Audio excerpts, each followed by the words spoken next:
في فيديو اليوم سوف نتكلم عن 6 شخصيات ماتت قبل أن تظهر قوتها الحقيقية. أول شخصية لدينا هي اللحية البيضاء من ون بيس، وهو شخصية قوية والجميع يهابه لكنه مات قبل أن يظهر قوته. وفي المركز الثاني إيتاشي أوتشيها من أنمي ناروتو، وهو أيضا من أقوى الشخصيات في أنمي ناروتو.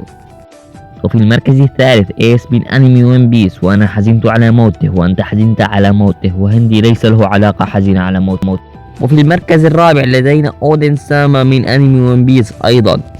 وفي المركز الخامس لدينا ملك النمل ميريوم، وهو أيضا مات قبل أن يظهر قوته، وهو من شخصيات أنمي هانتر إكس هانتر. وآخر شخصية لدينا هي جولدي روجر، وهو ملك القراصنة السابق، وأيضا مات قبل أن يظهر قوته، ولم يصرح الكاتب عن أي شيء عن قوته، لكنها كانت تعادل قوة اللحية البيضاء، وكانوا خصوما.